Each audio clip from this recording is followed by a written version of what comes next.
Hi students, in this section we will discuss speed and code density. Speed of a program, execution speed of a program, and also code density, the density of program. Speed എന്ന് പറയാൻ നിങ്ങൾക്കറിയാം, how fast it executes. ഫാസ്റ്റായിട്ട് execute ചെയ്യണമെന്നുണ്ടെങ്കിൽ normally എന്തായിരിക്കണം, programme വളരെ efficient ആയിരിക്കണം, memory related instructions കുറവായിരിക്കണം. എങ്ങനെയൊക്കെ അത് ഫാസ്റ്റാക്കാൻ പറ്റുമോ ആ രീതിയിലൊക്കെ ഫാസ്റ്റായിട്ടുള്ള കോൺസെപ്റ്റോട് കൂടിയ കുറച്ച് ഇൻസ്ട്രക്ഷനാണ് നമ്മളെപ്പോഴും ഫാസ്റ്റായിട്ട് എക്സിക്യൂട്ട് ചെയ്യാന്ന് പറയാം. ഒരുപാട് ഇൻസ്ട്രക്ഷൻസ് ഉണ്ടെങ്കിൽ എക്സിക്യൂഷൻ്റെ ടൈമും എന്തായിരിക്കും കൂടും. പിന്നെ അതുപോലെ തന്നെ അതെല്ലാം എന്തായിരിക്കണം, മെമ്മറി റിലേറ്റഡ് ഇൻസ്ട്രക്ഷൻസ് ആകാൻ പാടില്ല, എല്ലാം എന്തായിരിക്കണം, രജിസ്റ്റർ ബേസ്ഡ് ആയിരിക്കണം. അങ്ങനെയാണെന്നുണ്ടെങ്കിൽ മാത്രമേ ഏത് പോസിബിൾ ആവുള്ളൂ, സ്പീഡ് എന്ന് പറയുന്ന സാധനം പോസിബിൾ ആവുള്ളൂ. ദെൻ കോഡ് ഡെൻസിറ്റി എന്ന് പറഞ്ഞാൽ ഡെൻസിറ്റി ഓഫ് എ കോഡ്. ഇപ്പം ഒരു 1K മെമ്മറിക്കകത്ത് നമുക്ക് ഇൻക്ലൂഡ് ചെയ്യിക്കാൻ പറ്റുന്ന കോഡ്, അതിനാണ് ഡെൻസിറ്റി എന്ന് പറയാം. അപ്പം കൂടുതൽ പ്രോഗ്രാം, അതിൽ വലിയൊരു ലെങ്തി പ്രോഗ്രാമിന് നമുക്ക് ചെറുതാക്കാൻ പറ്റും, എത്രമാത്രം ചെറുതാക്കാൻ പറ്റുമോ അതിനെയാണ് ആക്ച്വലി നമ്മളിവിടെ ഡെൻസിറ്റി കൊണ്ട് നമ്മൾ ഉദ്ദേശിക്കുന്നത്. Anyway, in many cases the compiler generate much more efficient code both in terms of space and speed if the operation is performed through a pointer rather than through a normal variable reference. ഒരു normal C എന്ന് പറഞ്ഞ കമ്പൈലറിനെ consider ചെയ്യുന്ന സമയത്ത് pointer എന്ന് പറഞ്ഞാൽ efficient tool in C programming. അപ്പം ഒരു efficient മെത്തേഡാണ് പോയിൻ്റർ എന്ന് പറയുന്നത്.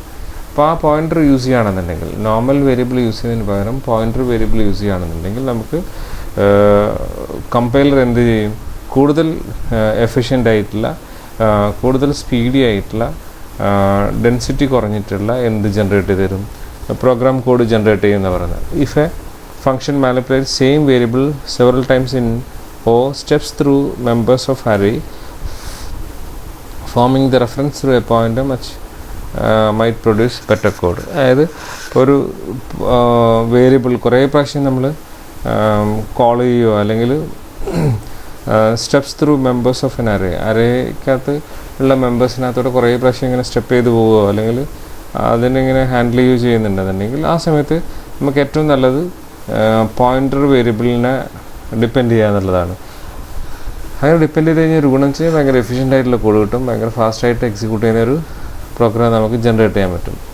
അപ്പം എംബഡഡ് സിസ്റ്റത്തിൻ്റെ കേസിൽ എന്ന് വെച്ചാൽ നമുക്കൊരു വലിയൊരു മെമ്മറി ഇല്ല, ഭയങ്കര പെർഫോം ചെയ്യുന്നൊരു പ്രോസസ്സർ ഉണ്ടാവണമെന്നില്ല. അപ്പോൾ അതുകൊണ്ട് ഉള്ള പ്രോസസ്സറിനെ യൂസ് ചെയ്തിട്ട് നമുക്ക് ഏറ്റവും കൂടുതൽ ഫാസ്റ്റായിട്ട് എന്ത് ചെയ്യാൻ പറ്റണം, എക്സിക്യൂട്ട് ചെയ്യുന്നൊരു കോഡ് ജനറേറ്റ് ചെയ്യണം. അതാണ് നമ്മൾ പറയുന്നത് എഫിഷ്യൻറ്റ് കോഡ് എന്ന് പറയുന്നത്. അതിനിവിടെ ഒരു എക്സാമ്പിൾ കാണിച്ചിട്ടുണ്ട്. ഇപ്പോൾ ഒരു സി പ്രോഗ്രാമാണ്. ആ സി പ്രോഗ്രാമിനകത്ത് ഒരു സ്ട്രിങ് കോപ്പി ചെയ്യുന്ന ഒരു പ്രോഗ്രാമാണ്. അപ്പോൾ ഇവിടെ വോയിഡ് സ്ട്രിങ് കോപ്പി എന്ന് പറഞ്ഞൊരു ഫംഗ്ഷൻ റൈറ്റ് ചെയ്തിട്ടുണ്ട്, copy two, string copy two. അതിനകത്ത് character destination, character constant source, അങ്ങനെ രണ്ട് സാധനങ്ങൾ എഴുതിച്ചിട്ടുണ്ട്. രണ്ടും ക്യാരക്ടർ അറേ ആണ്. ഒന്ന് കോൺസ്റ്റൻ്റ് ആയിട്ട് നമ്മൾ, അതായത് ക്യാരക്ടർ കോൺസ്റ്റൻറ്റ് സ്ട്രിങ് എന്ന് പറഞ്ഞു കഴിഞ്ഞാൽ SRC എന്ന് പറഞ്ഞാൽ ഇവിടെ സോഴ്സ് ആയിരിക്കും, മറ്റേത് ഡെസ്റ്റിനേഷൻ ആയിരിക്കും. ക്യാരക്ടർ ഡെസ്റ്റിനേഷൻ ഒന്ന് കൊടുത്തിരിക്കുന്നത്. അപ്പം ഒന്ന് സോഴ്സ് ഒന്ന് ഡെസ്റ്റിനേഷൻ, അതാണ് രണ്ട് ആർഗ്യുമെൻ്റ് ആയിട്ടുള്ളത്. രണ്ട് ഈ ഫംഗ്ഷനകത്ത് വെച്ചിട്ട് എന്ത് ചെയ്യുന്നു, സോഴ്സിലുള്ള ഓരോ ക്യാരക്ടർ ബൈ ക്യാരക്ടറിനെയും നമ്മൾ എങ്ങോട്ടേക്ക് കോപ്പി ചെയ്യുന്നു, ഡെസ്റ്റിനേഷനകത്തേക്ക് കോപ്പി ചെയ്യുന്നു. ഇതാണ് ആക്ച്വലി പ്രോഗ്രാം. ഇപ്പോൾ ഇവിടെ സോഴ്സ് എന്ന് പറഞ്ഞാൽ അറിയാണ് എന്ത്, SRC എന്നാണ്. SRCയുടെ ഓരോരോ എലമെൻറ്റിനെയും നമ്മളെങ്ങനെയാണ് ഫെച്ച് ചെയ്യുന്നത്, I എന്ന് പറഞ്ഞ വേരിയബിൾ യൂസ് ചെയ്തിട്ടാണ് നമ്മൾ ഫെച്ച് ചെയ്യുന്നത്. I ഈക്വൽ ടു 0, ഇനീഷ്യലൈസ് ചെയ്യുന്ന 0 ആയിരിക്കും. SRC of I, I plus equal to 1 എന്ന് പറഞ്ഞാൽ I equal to I plus 1 അങ്ങനെ ചെയ്തിരിക്കും. അപ്പം ഓരോരോ ക്യാരക്ടറിനെയും നമ്മൾ എന്ത് ചെയ്യുന്നു, ഡെസ്റ്റിനേഷനകത്തേക്ക് കോപ്പി ചെയ്യുന്നു. ജസ്റ്റ് അസൈൻ ചെയ്യുന്നത്. അസൈൻ ചെയ്ത് തന്നെ കോപ്പി ചെയ്താണ്ട് സോഴ്സിനകത്ത് നിന്ന് ഇങ്ങോട്ടേക്ക് എന്ത് ചെയ്യുന്നു, ഡെസ്റ്റിനേഷൻ ഇങ്ങനെ. ഇപ്പം ഡെസ്റ്റിനേഷൻ ഓഫ് 0 എന്ന് പറഞ്ഞാൽ അറേക്കകത്ത് എന്ത് ചെയ്യും, സോഴ്സ് ഓഫ് 0 കൊണ്ട് സ്റ്റോർ ചെയ്യുന്നു. Destination of 1 is equal to source of 1. അങ്ങനെ 1 by 1 ആയിട്ട് ഇങ്ങനെ എന്ത് ചെയ്തുകൊണ്ടിരിക്കുന്നു, കോപ്പി ചെയ്തുകൊണ്ടിരിക്കുന്നു. സപ്പോസ് ഇങ്ങനെ ഒരു സിറ്റുവേഷൻ നമുക്ക് വരികയാണെന്നുണ്ടെങ്കിൽ, ഇപ്പോൾ ഒരുപാട് പ്രാവശ്യം വേരിയബിൾ എന്താണ് ഇതിനെ നമ്മൾ ഹാൻഡിൽ ചെയ്യണം, ഈ കമ്പൈലർ എന്ത് ചെയ്യുമെന്ന് വെച്ച് കഴിഞ്ഞാൽ ഇതിന് അസംബ്ലി കോഡോ അല്ലെങ്കിൽ ഒരു മെഷീൻ കോഡോ നമ്മൾ എന്ത് ചെയ്യും, ജനറേറ്റ് ചെയ്യും.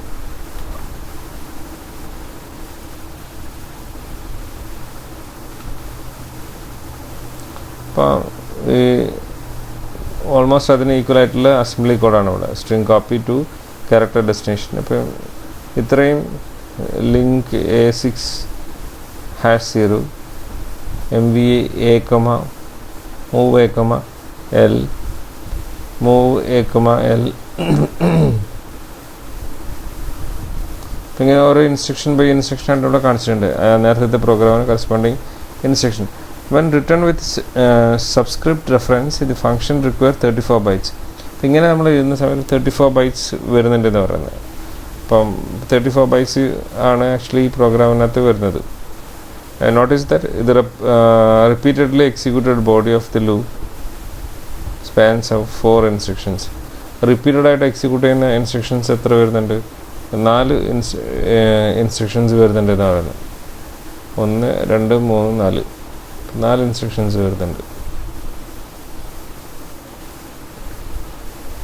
Like many array operations, the loop can return in terms of pointers instead of subscripted reference. ഇപ്പോൾ റെഫറൻസ് യൂസ് ചെയ്യാതെ, സബ്സ്ക്രിപ്റ്റഡ് റെഫറൻസ് യൂസ് ചെയ്യാതെ നമുക്ക് പോയിന്റേഴ്സ് യൂസ് ചെയ്തിട്ട് നേരത്തെ പ്രോഗ്രാം എന്ത് ചെയ്യാൻ പറ്റും?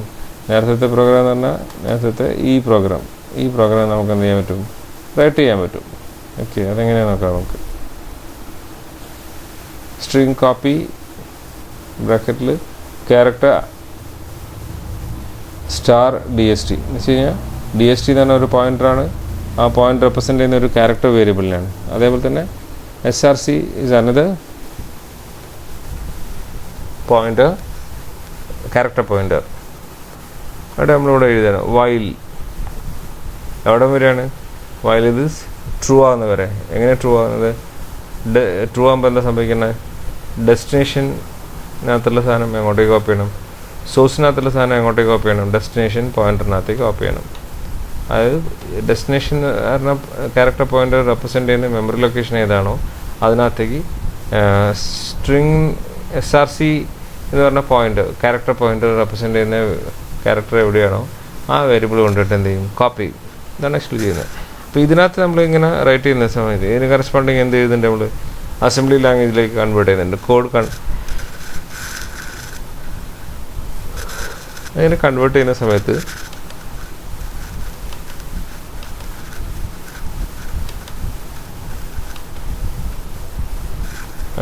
ചെയ്യുന്ന സമയത്ത് almost in this case compiled code occupy only 20 bytes and the loop body reduces only 2 instructions, move B, അപ്പോൾ ഈ രണ്ടാമത് എഴുതിയ കോഡ് ഓൺലി എത്ര 20 bytes വരുന്നുള്ളൂ. മറ്റേത് 30 bytes വരുന്നുണ്ട്. 10 bytes തന്നെ നോർമലി വലിയൊരു സ്പെസിഫിക്കേഷൻ മെഷീനകത്ത്, ഒരുപാട് മെമ്മറിയൊക്കെ ഉള്ള മെഷീനകത്ത് എന്തായിരിക്കില്ല, വലിയൊരു നമ്മൾ കൺസിഡർ പോലും ഇല്ല. പക്ഷേ here the situations are different because we are developing an embedded system. In the embedded system there is only a limited number of memory, executable memory അതിനകത്ത് എന്തായിരിക്കും? വെരി ലിമിറ്റഡ് ആയിരിക്കും. അതുകൊണ്ട് തന്നെ 10 bytes സേവ് ചെയ്യാന്ന് പറഞ്ഞാൽ നമുക്കിവിടെ വലിയൊരു കാര്യമായിരിക്കും. മനസ്സിലാവുണ്ടോ? അപ്പോൾ എഫിഷ്യൻ്റ് ആയിട്ടുള്ള കോഡ് ആക്ച്വലി ഇങ്ങനെ നമ്മൾ എന്ത് ചെയ്യുക? റൈറ്റ് ചെയ്യുക. Okay, next is interrupt and interrupt service routing. Interrupt service routing. എന്താണ് ഇൻട്രപ്റ്റ്? എന്താണ് interrupt service routing? Actually interrupt എന്ന് പറഞ്ഞാൽ it's an event, it's A type of communication between processor and peripheral devices. ഇപ്പം പ്രോസസ്സറിനും peripheral ഡിവൈസസിനും communicate ചെയ്യണമെന്നുണ്ടെങ്കിൽ ഒരുപാട് മെത്തേഡുണ്ട്. അതിനകത്തൊരു method എന്ന് വെച്ച് കഴിഞ്ഞാൽ പോളിംഗ് എന്ന് പറഞ്ഞ മെത്തേഡാണ്. ആ പോളിങ്ങിനകത്ത് എന്താ ചെയ്യുന്നത്? പ്രോസസ്സറുമായിട്ട് കണക്ട് ചെയ്തിരിക്കുന്ന എല്ലാ ഡിവൈസസിനെയും എന്ത് ചെയ്തുകൊണ്ടിരിക്കും? വെരിഫൈ ചെയ്തുകൊണ്ടിരിക്കും. Whether it has to send any data or it has to communicate with the പ്രോസസ്സറുമായിട്ട് കമ്മ്യൂണിക്കേറ്റ് ചെയ്യാനുണ്ടോ, ഡാറ്റ എന്തെങ്കിലും സെൻഡ് ചെയ്യാനുണ്ടോ എന്ന് അറിയാൻ വേണ്ടിയിട്ട് പ്രോസസ്സർ എന്ത് ചെയ്യും? ഓരോ പെരിഫറലിലെയും ഇങ്ങനെ 1 by 1 ആയിട്ട് അതിൻ്റെ ടേൺ അനുസരിച്ചിട്ട് ഇങ്ങനെ ചെയ്തുകൊണ്ടിരിക്കും. ഒരു റൗണ്ട് റോബിൻ ഫാഷനിൽ ഫസ്റ്റ് ഒരു സാധനത്തിന് ചെക്ക് ചെയ്ത് വെക്കും, അത് നോവർ ആണെങ്കിൽ നെക്സ്റ്റ് ചെയ്ത് വെക്കും, അഗൈൻ നോവർ ആണെങ്കിൽ അടുത്ത് ചെക്ക് ചെയ്ത് വെക്കും. ഇങ്ങനെ എസ് ആവുന്നവരെയോ അല്ലെങ്കിൽ ഇങ്ങനെ റിപ്പീറ്റഡ്ലി എന്ത് ചെയ്തുകൊണ്ടിരിക്കും? എക്സിക്യൂട്ട് ചെയ്തുകൊണ്ടിരിക്കും. വൺസ് അത് പിന്നെ ഇതിങ്ങനെ റിപ്പീറ്റഡ്ലി എക്സിക്യൂട്ട് ചെയ്ത് കഴിഞ്ഞാൽ ഏതെങ്കിലും ഒരു സിസ്റ്റം സെൻഡ് ചെയ്യാനുണ്ടെന്നുണ്ടെങ്കിൽ ആ സിസ്റ്റത്തിൻ്റെ അടുത്ത് എത്തുമ്പോൾ അതിന് മനസ്സിലാവും, പ്രോസസ്സർ മനസ്സിലാവും സെൻഡ് ചെയ്യാനുണ്ട്, ആ സാധനം സെൻഡ് ചെയ്യും, തിരിച്ച് അഗെയിൻ ഈ പ്രോസസ്സ് കണ്ടിന്യൂ ചെയ്തുകൊണ്ടിരിക്കും. ഇതിൻ്റെ ഡ്രോബാക്ക് എന്ന് വെച്ച് കഴിഞ്ഞാൽ പ്രോസസ്സർ ടൈം എന്ത് ചെയ്തുകൊണ്ടിരിക്കും, വേസ്റ്റ് ചെയ്തുകൊണ്ടിരിക്കും. കാരണം അതിന് എന്തിന് മാത്രമുള്ള സമയം ഉണ്ടാവുള്ളൂ, ഈ 24 hours ഇതിങ്ങനെ ചെക്ക് ചെയ്ത് വെക്കാനുള്ള സമയം മാത്രമേ ഉണ്ടാവുള്ളൂ. മനസ്സിലായില്ലേ? അപ്പോൾ അതുകൊണ്ട് തന്നെ നമ്മൾ പോളിങ്ങിനൊരു ഡ്രോബാക്ക് ഉണ്ട്. ആ ഡ്രോബാക്ക് നമുക്ക് ഒഴിവാക്കാൻ വേണ്ടിയിട്ടാണ് ആക്ച്വലി നമ്മൾ എന്ത് യൂസ് ചെയ്യുന്നത്, ഇൻട്രപ്റ്റ്സ് എന്ന് പറഞ്ഞൊരു മെത്തേഡ് യൂസ് ചെയ്യുന്നത്. In this method the device which want to communicate with the processor interrupt the processor. അപ്പം ഏത് ഡിവൈസിനാണോ നമുക്ക് പ്രോസസ്സറായിട്ട് കമ്മ്യൂണിക്കേറ്റ് ചെയ്യേണ്ടത്, ആ പ്രോസസ്സർ എന്ത് ചെയ്യും, ആ ഡിവൈസ് എന്ത് ചെയ്യും, പ്രോസസ്സറിനെ ഇൻട്രപ്റ്റ് ചെയ്യും.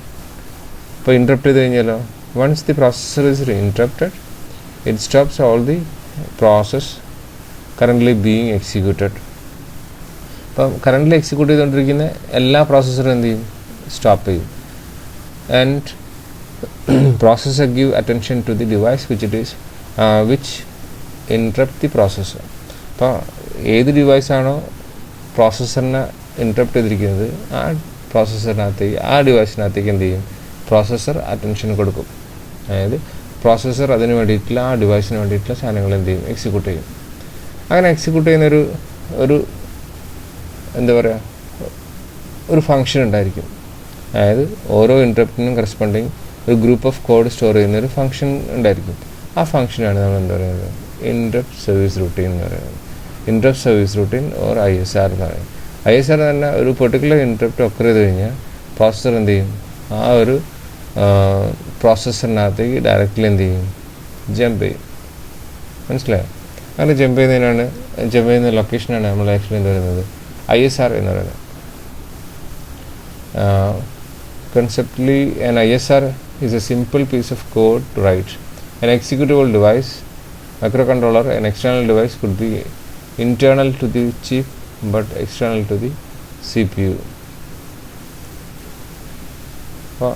An external device assert an interrupt signal to the interrupt input of the CPU. അപ്പം എക്സ്റ്റേണൽ ഡിവൈസ് എന്ത് ചെയ്യും, പ്രോസസ്സറായിട്ട് കമ്മ്യൂണിക്കേറ്റ് ചെയ്യേണ്ട എക്സ്റ്റേണൽ ഡിവൈസ് എന്ത് ചെയ്യും, അതൊരു ഇൻട്രപ്റ്റ് ഇതിനകത്തേക്ക് അസേർട്ട് ചെയ്യും, അതിൻ്റെ ഹാർഡ്വെയർ പിന്നിനകത്തേക്ക് ഇൻസേർട്ട് ചെയ്യും അല്ലെങ്കിൽ അസേർട്ട് ചെയ്യും. If the CPU is able to accept the interrupt, it goes to the hardwired ISR response cycle and typically pushes the return address of the അപ്പം എന്താ ചെയ്യുക കഴിഞ്ഞാൽ, ഇപ്പോൾ വൺസ് ഇത് ഇൻട്രപ്റ്റ് ഒക്കർ ചെയ്ത് കഴിഞ്ഞാൽ ആ ഡിവൈസ് എന്ത് ചെയ്യും, കറൻ്റ്ലി എക്സിക്യൂട്ട് ചെയ്യുന്ന എല്ലാ പ്രോഗ്രാം എന്ത് ചെയ്യും, സ്റ്റോപ്പ് ചെയ്യും. എന്നിട്ട് അടുത്ത ഇൻസ്ട്രക്ഷൻ, കറൻ്റ്ലി എക്സിക്യൂട്ട് ചെയ്യുന്ന ഇൻസ്ട്രക്ഷൻ കംപ്ലീറ്റ് ചെയ്യുക. എന്നിട്ട് നെക്സ്റ്റ് ഇൻസ്ട്രക്ഷൻ്റെ അഡ്രസ്സ് എന്താണോ അതെന്ത് ചെയ്യും, സ്റ്റോർ ചെയ്യും. സ്റ്റോർ ചെയ്തിട്ട് എന്ത് ചെയ്യും, നേരെ ഏത് പ്രോഗ്രാമാണോ അല്ലെങ്കിൽ ഏത് ഡിവൈസാണോ ഇൻട്രപ്റ്റ് ചെയ്തിരിക്കുന്നത് അതിന് കറസ്പോണ്ടിങ് ഇൻട്രപ്റ്റ് സർവീസ് റൂട്ടീൻ അതെന്ത് ചെയ്യും, എക്സിക്യൂട്ട് ചെയ്യും. ഇതാണ് ആക്ച്വലി പ്രോസസ്സ് എന്ന് പറയുക. pushes the return address of the next instruction onto the stack, pickups the address of the ISR. അപ്പം ഓരോ ഡിവൈസും ഇൻട്രപ്റ്റ് ചെയ്ത് കഴിഞ്ഞാൽ അതിന് കറസ്പോണ്ടിങ് ആയിട്ട് ഇൻട്രപ്റ്റ് വെക്ടർ ടേബിൾ എന്ന് പറഞ്ഞ ടേബിൾ ഉണ്ടാകും. ആ വെക്ടർ ടേബിളിനകത്ത് എന്ത് എഴുതിയിട്ടുണ്ടാകും, ഓരോ ഇൻട്രപ്റ്റിനും കറസ്പോണ്ടിങ് ആ ഇൻട്രപ്റ്റ് വെക്ടറിൻ്റെ അഡ്രസ്സ് ഉണ്ടായിരിക്കും. അപ്പോൾ ആ അഡ്രസ്സിനകത്തേക്ക് പോയി കഴിഞ്ഞാൽ എന്ത് കിട്ടും, ഈ പറയുന്ന കറസ്പോണ്ടിങ് ലൊക്കേഷൻസ് കിട്ടും. അവിടെയുള്ള പ്രോഗ്രാം എന്ത് ചെയ്താൽ മതി, എക്സിക്യൂട്ട് ചെയ്താൽ മതി. Picks up the address of the ISR from the execution table and goes to the address in the memory to execute the next instruction. അടുത്ത ഇൻസ്ട്രക്ഷൻ എന്ത് ചെയ്യണം, എക്സിക്യൂട്ട് ചെയ്യാനുള്ള അഡ്രസ്സ് നമ്മൾ എന്ത് ചെയ്യും, സേവ് ചെയ്യും. And it executes the interrupt service routine. After it has begun the ISR should, interrupt service routine എന്തായിരിക്കണം, decide when to disable and re-enable further interrupts, save the state of internal resources and used in the ISR, determining which device is causing the interrupt, execute the ISR code for the corresponding interrupt, reset the external interrupting device if necessary, restore the state of system, enable interrupts, return from the interrupts. ഇത്രയും കാര്യങ്ങളായിരിക്കും എന്ത് after it has begun the ISR should ഒരു interrupt occur ചെയ്ത് കഴിഞ്ഞാൽ ഇത്രയും കാര്യങ്ങൾ എന്ത് ചെയ്യും പെർഫോം ചെയ്യും. ഇൻട്രപ്റ്റ് സർവീസ് റൂട്ടീൻ എന്ന് പറഞ്ഞാൽ അപ്പോൾ ഒരു ഹാർഡ് ഡിസ്ക് ആണെങ്കിൽ ഹാർഡ് ഡിസ്ക് പ്രോസസ്സർ നമ്മൾ കമ്മ്യൂണിക്കേറ്റ് ചെയ്യേണ്ട പ്രോഗ്രാം എന്താണോ അതൊരു സെപ്പറേറ്റ് ആയിട്ട് നമ്മൾ റൈറ്റ് ചെയ്ത് വെച്ചിട്ട് എപ്പോഴെങ്കിലും ഇൻട്രപ്റ്റ് വരുമ്പം ആ പ്രോഗ്രാമിലുള്ള അല്ലെങ്കിൽ ആ മെമ്മറി ലൊക്കേഷനിലെ പ്രോഗ്രാമായിരിക്കും എന്ത് ചെയ്യുക എക്സിക്യൂട്ട് ചെയ്യുക. Okay. Next from polling to interrupt driven. Actually polling എന്ന് പറഞ്ഞ മെത്തേഡിൻ്റെ ഡ്രോബാക്ക് കണ്ടിട്ടാണ് നമ്മൾ എന്ത് സ്റ്റാർട്ട് ചെയ്തിരിക്കുന്നത് ഇൻട്രപ്റ്റ് എന്ന് പറയുന്ന സാധനം സ്റ്റാർട്ട് ചെയ്തിരിക്കുന്നത്. ഇതിനകത്ത് നോക്കി നോക്കൂ. First initialise check the sensor 1.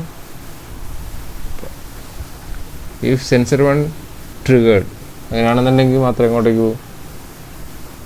Sound alarm ഒരു സൗണ്ട് പ്രൊഡ്യൂസ് ചെയ്യും.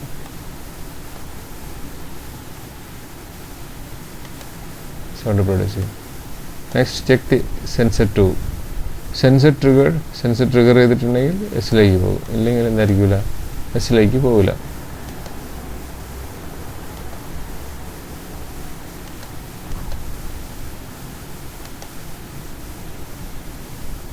Sensor 2 check, sensor 3 triggered.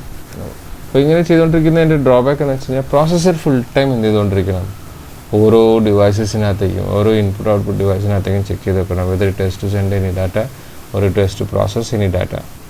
അങ്ങനെ ചെന്ന് നോക്കി ഇല്ലയെന്ന് ഉറപ്പ് വരുത്തിയാൽ മാത്രമേ പ്രോസസ്സർ എന്ത് ചെയ്യാൻ പറ്റുള്ളൂ, അതിൻ്റെ ഓപ്പറേഷൻസ് എന്താണോ അതൊക്കെ ചെയ്യാൻ പറ്റുള്ളൂ.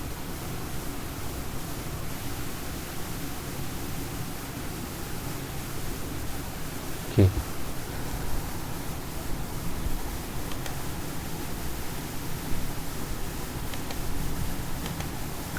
Next, flowchart for a simple burger alarm. അപ്പോൾ ഇത് പിന്നെ അലാമിൻ്റെ ഒരു എക്സാമ്പിൾ കാണിച്ചതേ ഉള്ളൂ. Flowchart may out of the ഇതിപ്പം ഇപ്പോൾ ബർഗർ അലാം എന്ന് പറയുന്ന സാധനം നമുക്ക് ആരെങ്കിലും ഇൻക്ലൂഡ് ചെയ്തിട്ടുണ്ടെങ്കിൽ നമുക്ക് ഹൈ വോളിയത്തിലൊരു സൗണ്ട് പ്രൊഡ്യൂസ് ചെയ്യാൻ വേണ്ടിയിട്ടാണ് നമ്മൾ സാധനം യൂസ് ചെയ്യുന്നത്. ഇപ്പോൾ ഇൻട്രൂഡർ വന്നു കഴിഞ്ഞാൽ നമ്മൾ ഓരോ സെൻസർ ചെക്ക് ചെയ്ത് ഇപ്പം സെൻസറിൻ്റെ ഔട്ട്പുട്ട് 1 ആണെങ്കിൽ ഓരോന്നും പല സെൻസേഴ്സിന് അവൈലബിൾ ആയിരിക്കും. ആ സെൻസറിനകത്ത് ഏതെങ്കിലും ഒരു സെൻസർ ഹൈ ആവുകയാണെന്നുണ്ടെങ്കിൽ എന്ത് ചെയ്യും, നമ്മൾ ഒരു സൗണ്ട് പ്രൊഡ്യൂസ് ചെയ്യാനുള്ള ഫ്ലോ ചാർട്ട് ഉണ്ടാക്കും. അതാണ് നേരത്തെ കണ്ടിരിക്കുന്നതെന്ന് പറയുന്നത്. അതുപോലത്തെ ഒരു സാധനം ഉണ്ടാക്കി കഴിഞ്ഞാൽ നമുക്ക് എന്ത് ചെയ്യാൻ പറ്റും, നമുക്ക് ഫ്ലോ ചാർട്ട് നമുക്ക് ഡെവലപ്പ് ചെയ്യാൻ പറ്റും. അതിൻ്റെ നെസ്റ്റഡ് ഇൻട്രപ്റ്റ്സ് ആൻഡ് റീ എൻട്രൻസി. ഇപ്പോൾ ഒരു ഇൻട്രപ്റ്റ് ഒക്കർ ചെയ്ത് കഴിഞ്ഞാൽ നോർമലി എന്താ ചെയ്യുകയെന്ന് വെച്ച് കഴിഞ്ഞാൽ എല്ലാ സിസ്റ്റത്തിനകത്തല്ല, അടുത്ത ഇൻട്രപ്റ്റ് വരാതിരിക്കാൻ വേണ്ടിയിട്ട് എല്ലാ ഇൻട്രപ്റ്റ്സിനെയും നമ്മൾ എന്ത് ചെയ്യും, ബ്ലോക്ക് ചെയ്യും. പക്ഷേ ചില സിറ്റുവേഷനകത്ത്, ചില സിസ്റ്റത്തിനകത്ത്, ചില പ്രോസസ്സറിനകത്ത് നമ്മൾ interrupts more than 1 interrupts available ആയിരിക്കും. ആ ഇൻട്രപ്റ്റ്സിനൊക്കെ നമ്മൾ എന്ത് കൊടുത്തിരിക്കും, ഒരു പ്രയോറിറ്റി കൊടുത്തിരിക്കും, highest priority and lowest priority. അപ്പം between this there are lot of other interrupts are available. അപ്പം ഈ ഒരു ഹയസ്റ്റ് പ്രയോറിറ്റിക്കും ലോവസ്റ്റ് പ്രയോറിറ്റിക്കും ഇടയിൽ കുറേ എന്തുണ്ടാകാം, ഇൻട്രപ്റ്റ്സ് ഉണ്ടാകാം, ഇൻട്രപ്റ്റ്സ് ഒക്കർ ചെയ്യുന്നുണ്ടാകാം, അല്ലെങ്കിൽ ഇൻട്രപ്റ്റ്സ് അവൈലബിൾ ആയിരിക്കും, ഹാർഡ്വെയർ ഇൻട്രപ്റ്റ്സ് അവൈലബിൾ ആയിരിക്കും. അങ്ങനെ സമയത്ത് ഏതെങ്കിലും ഒരു ഇൻട്രപ്റ്റ് ഒക്കർ ചെയ്യുകയാണെന്നുണ്ടെങ്കിൽ ഇപ്പോൾ നോർമലി എന്താ ചെയ്യുന്നത് വെച്ച് കഴിഞ്ഞാൽ ഇൻട്രപ്റ്റിനെ ഡിസേബിൾ ചെയ്യും.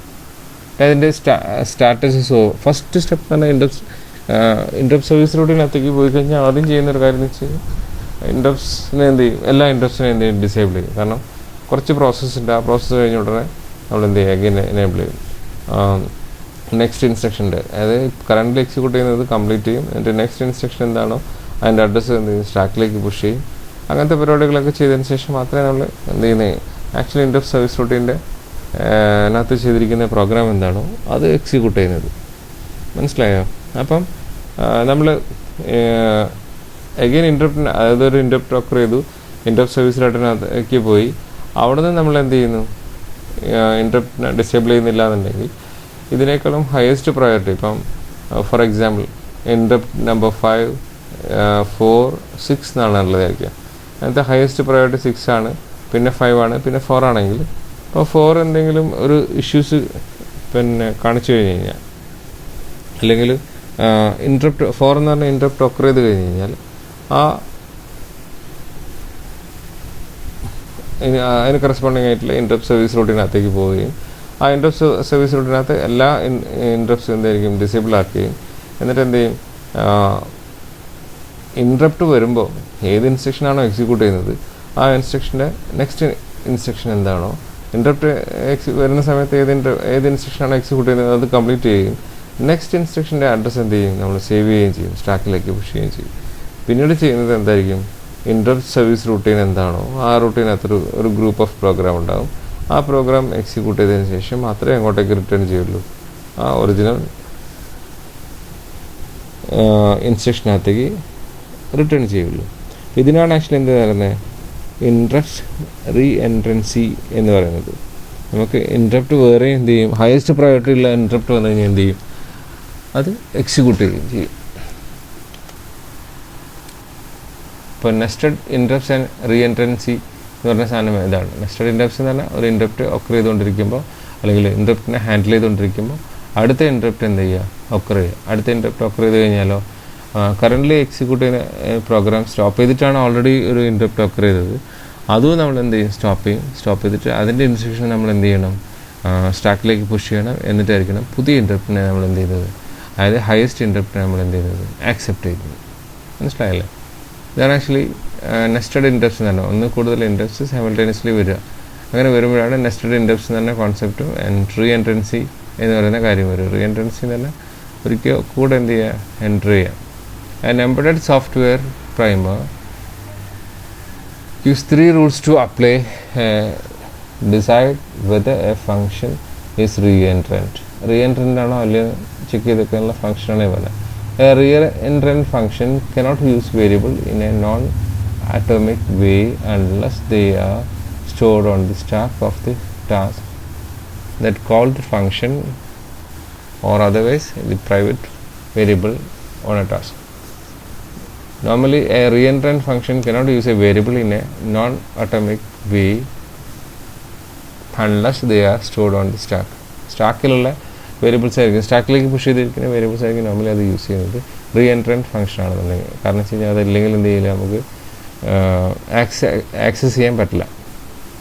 സെക്കൻഡ് വൺ എന്ന് പറഞ്ഞാൽ reentrant function cannot call any other function that are not themselves reentrant. Reentrant ആവുന്ന ഫംഗ്ഷന് ഒരു function cannot call any other function. അപ്പം ഒരു ഫംഗ്ഷൻ എന്ത് ചെയ്യില്ല, വേറൊരു ഫംഗ്ഷൻ എന്ത് ചെയ്യില്ല, കോൾ ചെയ്യില്ല, that are not themselves reentrant. അപ്പോൾ ആ ഒരു ഫംഗ്ഷൻ റീ എൻട്രൻറ്റ് അല്ലാത്ത ഒരു ഫംഗ്ഷന്, അതായത് ഇപ്പോൾ എക്സ് എന്ന് പറഞ്ഞൊരു ഫംഗ്ഷനുണ്ട്, വൈ എന്ന് പറഞ്ഞൊരു ഫംഗ്ഷൻ ഉണ്ട്. എക്സ് എന്ന് പറഞ്ഞൊരു ഫംഗ്ഷനകത്ത് നിന്ന് നമ്മൾ എന്ത് ചെയ്യുന്നു, അത് റീ എൻട്രൻറ്റ് ഫംഗ്ഷനാണ്, വൈനെ കോൾ ചെയ്യുന്നു, provided Y is not at all a reentrant function. അങ്ങനെ ആവാൻ പാടില്ല. A re-entrant function cannot use the hardware in a non-atomic way. Re-entrant function cannot use hardware in a non-atomic way എന്നാണ് പറയുന്നത്. NIS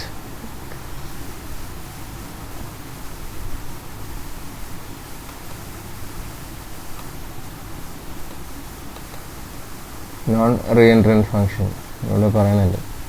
void display int j ആണ് ഡിസ്പ്ലേക്കകത്ത് നമ്മൾ pass ചെയ്യുന്ന ആർഗ്യുമെൻ്റാണ്. If error ഉണ്ടെങ്കിൽ print /n value %d j, ജിയുടെ value എന്ത് ചെയ്യുന്നു, print ചെയ്യുന്നു. j is equal to 0. if error is equal to true, if f error ഇത് ബോളിയൻ ആണ്, രണ്ട് പോസിബിലിറ്റി ഉണ്ട്, ഇത് 0 or 1. if s error ആണെന്നുണ്ടെങ്കിൽ, ട്രൂ ആണെന്നുണ്ടെങ്കിൽ, not equal to F error ആണെങ്കിൽ, ഇപ്പോൾ ഫോൾസ് ആണെങ്കിൽ ഇവിടെ വരും, എന്നിട്ട് വാല്യൂ പ്രിൻറ്റ് ചെയ്യും, എന്നിട്ട് എഫ് എറർ എന്താക്കി മാറ്റുന്നു, ട്രൂ ആക്കി മാറ്റുന്നു. Else could not display value, if error is equal to false, ഇത് ഫോൾസ് ആക്കി വെക്കുന്നതെങ്കിൽ.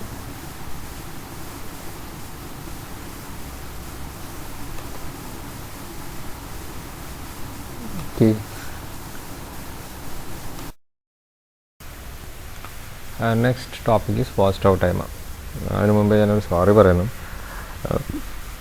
നേരത്തെ ക്ലാസ്സിൽ ഞാൻ കുറച്ച് ഉറക്കം തൂങ്ങിപ്പോയോ എന്നൊരു സംശയം. അപ്പോൾ ഞാനിങ്ങനെ ഉറങ്ങിക്കഴിഞ്ഞാൽ നിങ്ങളെ സ്ഥിതി എന്തായിരിക്കും? അപ്പോൾ എനിവേ മനസ്സിലായിട്ടില്ല എന്നുണ്ടെങ്കിൽ നിങ്ങൾ പറഞ്ഞാൽ മതി, ഞാൻ രണ്ടാമത് റിപ്പീറ്റ് ചെയ്തിട്ട് ഞാൻ എടുത്തോളാം കേട്ടോ. ഓക്കെ, വാച്ച് ടോക്ക് ടൈമർ നിങ്ങൾ കേട്ടിട്ടുണ്ടാകും. ഇതിനകത്ത് വാച്ച് ടോക്ക് ടൈമർ പല സ്ഥലത്തും കേൾക്കാൻ ചാൻസ് ഉണ്ട്. ഇനി വെച്ച് an important timer used in embedded system. It's a special type of timers used in embedded system. Timers നിങ്ങൾക്ക് എല്ലാവർക്കും അറിയാൻ പറ്റും. ഒരു പെർട്ടിക്കുലർ ടൈം കൗണ്ട് ചെയ്യാനാണ്, അല്ലെങ്കിൽ രണ്ട് ഇവൻറ്റിനിടയ്ക്കുള്ള ടൈം ഗ്യാപ്പ് എത്രയെന്ന് ഫൈൻഡ് ഔട്ട് ചെയ്യാനാണ് ആക്ച്വലി ടൈമേഴ്സ് യൂസ് ചെയ്യുന്നത്. അല്ലെങ്കിൽ ഒരു പെർട്ടിക്കുലർ ഇവൻറ്റ് കൺട്രോൾ ചെയ്യാൻ എത്ര ടൈം എടുക്കുന്നു എന്നൊക്കെ പറഞ്ഞിട്ട് അങ്ങനെയുള്ള ഒരു ടൈം മാനേജ്മെൻറ്റിനാണ് ആക്ച്വലി നമ്മൾ ടൈമേഴ്സ് യൂസ് ചെയ്യുന്നത്. പക്ഷേ വാച്ച് ടോക്ക് ടൈമർ എന്ന് പറഞ്ഞാൽ ഒരു സ്പെഷ്യാലിറ്റി ഉണ്ടായിരുന്നു. അതെന്താണെന്ന് നോക്കാം നമുക്ക്.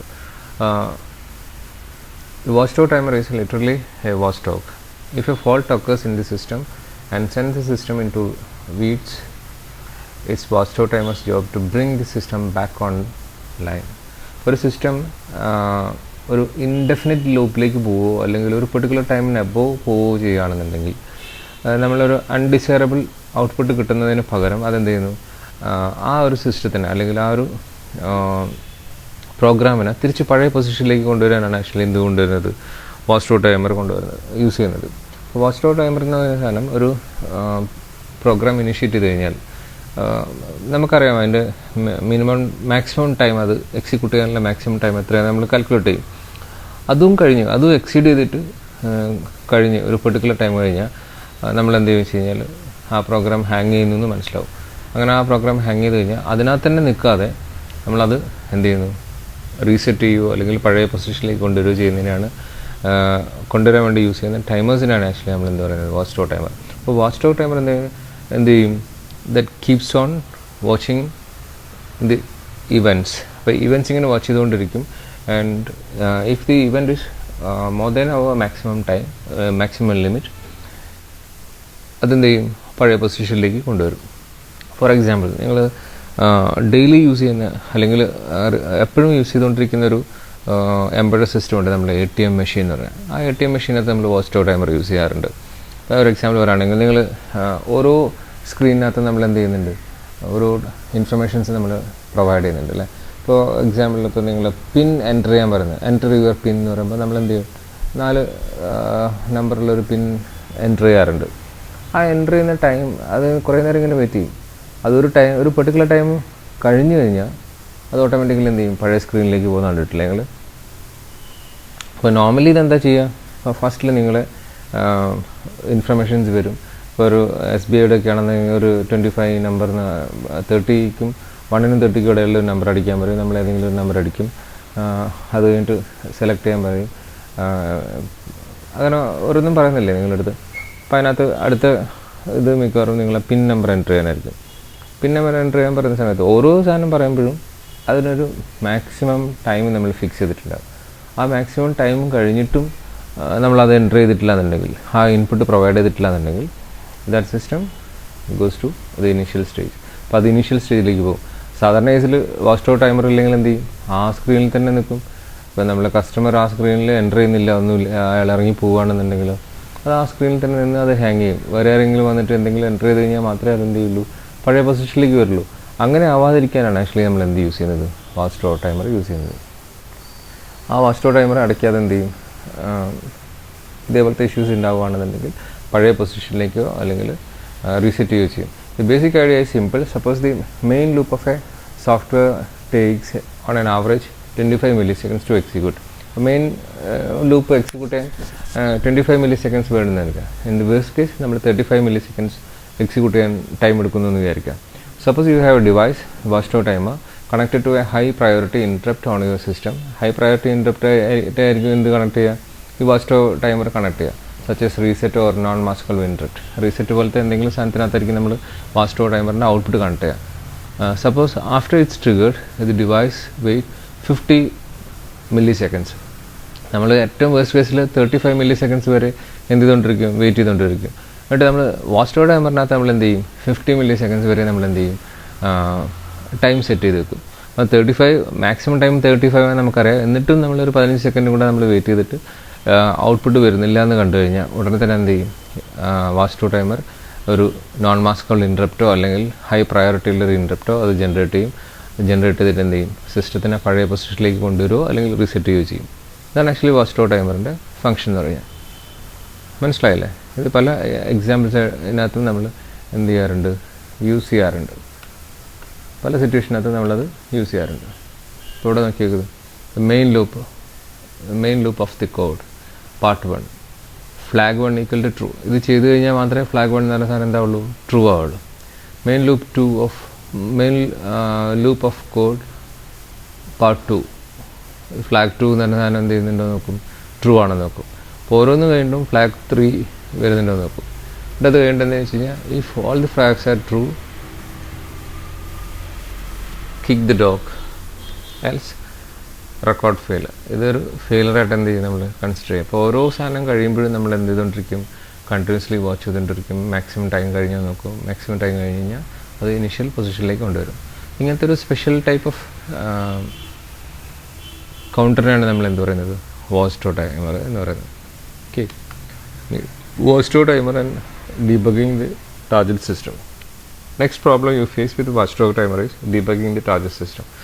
Suppose if you are debugging the target system, or other watchdog timer ആണെങ്കിൽ, because of the watchdog timer runs independently of the reset system, if you suspend a program execution, you might do a debugger, you are done for. Watchdog timer times out the reset system. നമ്മൾ എപ്പോഴും ഇതിനകത്തുള്ളൊരു പ്രശ്നം വെച്ച് കഴിഞ്ഞാൽ നിങ്ങളൊരു debug ചെയ്തുകൊണ്ടിരിക്കുന്ന സമയത്ത് watch to timer ഉണ്ടെന്നുണ്ടെങ്കിൽ അതൊരു പെർട്ടിക്കുലർ ടൈം കഴിഞ്ഞ് കഴിഞ്ഞാൽ ഡീബഗ് ചെയ്തുകൊണ്ടിരിക്കുകയാണെന്നുണ്ടെങ്കിലും പെർട്ടിക്കുലർ ടൈം കഴിഞ്ഞ് കഴിഞ്ഞാൽ ഈ വാച്ച് ടു ടൈമർ എന്ത് ചെയ്തുകൊണ്ടിരിക്കും, റീസെറ്റ് ചെയ്തുകൊണ്ടിരിക്കും. അപ്പോൾ നമുക്ക് ഡീബഗ് ചെയ്യാൻ ഭയങ്കര ബുദ്ധിമുട്ടായിരിക്കും വാച്ച് ടു ടൈമർ നമ്മൾ ആ സിസ്റ്റത്തിനകത്തുണ്ടെങ്കിൽ. അപ്പോൾ നോർമലി CPU-ൻ്റെ അകത്തായിരിക്കും ചിലപ്പം വാച്ച് ടു ടൈമർ ഉണ്ടായിരിക്കുന്നത്. സോഫ്റ്റ്വെയർ ആയിട്ടായിരിക്കാം അല്ലെങ്കിൽ ഹാർഡ്വെയർ ആയിട്ടായിരിക്കും സെറ്റ് ചെയ്തിട്ടുണ്ട്. സപ്പോസ് CPU-ന് വെളിയിലുള്ള ഒരു വാച്ച് ടു ടൈമർ ആണെങ്കിൽ നമ്മൾ നോർമലി അത് യൂസ് ചെയ്യുന്ന സമയത്ത് എന്ത് ചെയ്യണമെന്ന് വെച്ച് കഴിഞ്ഞാൽ അതിനെ എനേബിൾ ചെയ്യാനും ഡിസേബിൾ ചെയ്യാനുള്ള ഒരു ജമ്പർ നമ്മൾ ഫിക്സ് ചെയ്യണം. അപ്പോൾ ഡീബഗ് ചെയ്യുന്ന സമയത്ത് ഈ വാച്ച് ടു ടൈമറിനെ ഡിസേബിൾ ചെയ്തിട്ട് നമ്മൾ സാധാരണ പോലെ ചെക്ക് ചെയ്ത് നോക്കും. എന്നിട്ട് ഒക്കെ പെർഫെക്റ്റായിട്ട് വർക്ക് ചെയ്യുന്നുണ്ടെങ്കിൽ മാത്രം നമ്മൾ എന്ത് ചെയ്യും, വാച്ച് ടു ടൈമർ നമ്മൾ എന്ത് ചെയ്യും, എനേബിൾ ചെയ്യും. ഇൻ കേസ് സോഫ്റ്റ്വെയർ ആണെന്നുണ്ടെങ്കിൽ നമ്മളൊരു സെപ്പറേറ്റ് ഫംഗ്ഷനായിട്ട് നമ്മൾ ക്രിയേറ്റ് ചെയ്യും.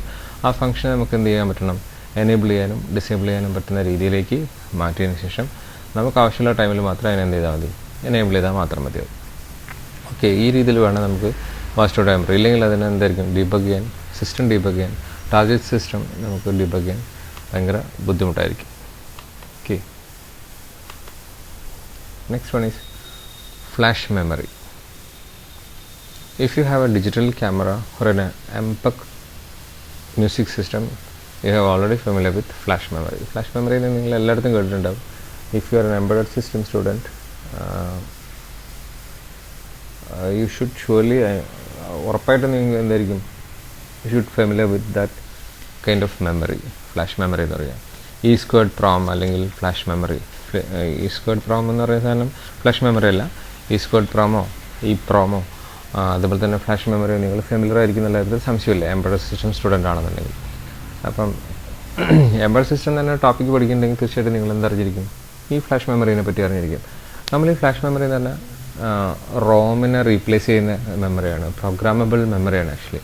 അല്ലാതെ അത് റാമായിട്ടല്ല യൂസ് ചെയ്യുന്നത്. It's A non volatile memory. Non volatile പറഞ്ഞാൽ സപ്ലൈ പോയി കഴിഞ്ഞാലും അതിൻ്റെ കണ്ടൻറ്റ് എന്താവില്ല, പോവാത്ത രീതിയിലുള്ള മെമ്മറിയാണ് നമ്മൾ നോൺ വോളട്ടൈൽ മെമ്മറി എന്ന് പറയുന്നത്.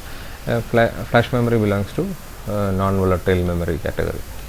അപ്പം ഈ നോൺ വോളട്ടൈൽ മെമ്മറി EEPROM തമ്മിലുള്ള ഡിഫറൻസ് എന്ന് പറഞ്ഞാൽ, മറ്റേത് ഇലക്ട്രിക്കൽ ഇറേസിബിളാണ്. EEPROM തമ്മിലുള്ള ഡിഫറൻസ് എന്ന് പറഞ്ഞാൽ ഒന്ന്, മറ്റേത് UV-ലായിട്ട് യൂസ് ചെയ്തിട്ടാണ് നമ്മൾ ഇറേസ് ചെയ്യുന്നത്. ഫ്ലാഷ് മെമ്മറി ഇറേസ് ചെയ്യുന്നതെന്ന് വെച്ച് കഴിഞ്ഞാൽ എന്ത് യൂസ് ചെയ്തിട്ടാണ്, ഇലക്ട്രിക്കൽ വോൾട്ടേജ് കൊടുത്തിട്ടാണ് ആക്ച്വലി നമ്മൾ എന്ത് ചെയ്ത് ഇറേസ് ചെയ്യുന്നത്. EEPROM ഫ്ലാഷ് മെമ്മറി തമ്മിൽ കുറച്ച് ഡിഫറൻസ് ഉണ്ട്. ഒന്ന് നമ്മൾ ഒരു പേജ് ബൈ പേജ് ആയിട്ട് നമുക്ക് എന്ത് ചെയ്യാൻ പറ്റും, ഡിലീറ്റ് ചെയ്യാൻ പറ്റും. മറ്റേത് സിംഗിൾ ബൈറ്റ്സ് ബൈ ബൈറ്റ്സ് ആയിട്ട് നമുക്ക് എന്ത് ചെയ്യാൻ പറ്റും, ഡിലീറ്റ് ചെയ്യാൻ പറ്റും. ഈ രണ്ടും നമുക്ക് എന്ത് ചെയ്യാൻ പറ്റും, പ്രോഗ്രാമബിളാണ്. ഒരു ഡിവൈസ് യൂസ് ചെയ്തിട്ട് നമുക്ക് എന്ത് ചെയ്യാൻ പറ്റും, പ്രോഗ്രാം ചെയ്യാൻ പറ്റും. ഇനി ഇത് രണ്ടും യൂസ് ചെയ്യുന്നത് ഒരേ പർപ്പസ് തന്നെയാണ്. പക്ഷേ ഇപ്പം നമ്മൾ ഏറ്റവും കൂടുതലായിട്ട് യൂസ് ചെയ്തിരിക്കുന്നത് ഫ്ലാഷ് മെമ്മറിയാണ്. അതിൻ്റെ അഡ്വാൻറ്റേജസ് കൊണ്ടാണ്, അതിൻ്റെ ടെക്നോളജിയിലുള്ള അഡ്വാൻസ്മെൻറ്റ് കൊണ്ടും യൂസ് ചെയ്യുന്നതിനകത്തുള്ള അഡ്വാൻസ് ആയിട്ടുള്ള ഫീച്ചേഴ്സ് ഉള്ളത് കൊണ്ടൊക്കെയാണ് നമ്മൾ എന്ത് ചെയ്യുന്നത്, ഫ്ലാഷ് മെമ്മറി യൂസ് ചെയ്യുന്നത്. അപ്പം നോർമലി പ്രോഗ്രാം നമുക്ക് എക്സിക്യൂട്ട് ചെയ്യേണ്ട പ്രോഗ്രാം നമ്മൾ കീപ്പ് ചെയ്യുന്ന എപ്പോഴും എന്തായിരിക്കും, ഫ്ലാഷ് മെമ്മറിയിലാണ്. ഫ്ലാഷ് മെമ്മറിയിൽ റൈറ്റ് ചെയ്തിരിക്കുന്ന പ്രോഗ്രാമിനെ നമുക്ക് എറേസ് ചെയ്യാൻ പറ്റും.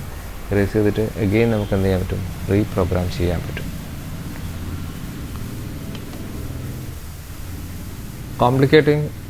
Complicating factor in implementing a flash-based software architecture is that the code must be capable of self-modifying.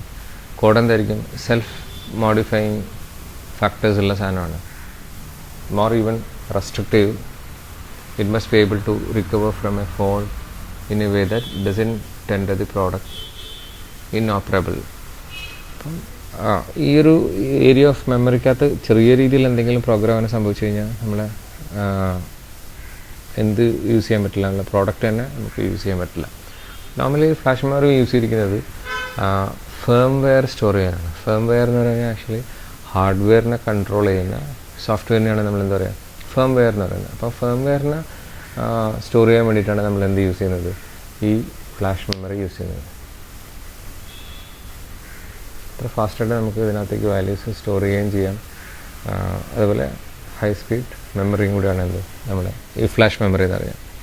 Micro programme approach is to have only absolute minimum code necessary on the chip to download the flash programming algorithm and new storage image.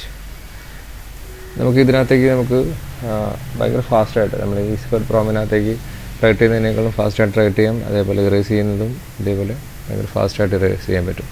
Normally flash മെമ്മറിക്കകത്ത് store ചെയ്യുന്നത് എന്തൊക്കെയാണെന്ന് നോക്കാം നമുക്ക്.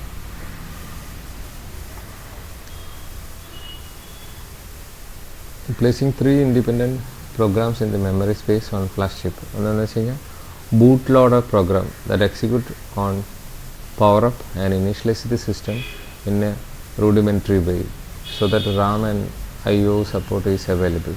അപ്പോൾ normally boot loader എന്ന് പറഞ്ഞ program store ചെയ്യുന്നത് ഇതിനകത്തായിരിക്കും, ഈ സ്ക്വാഡ് പ്രോമിനകത്തായിരിക്കും.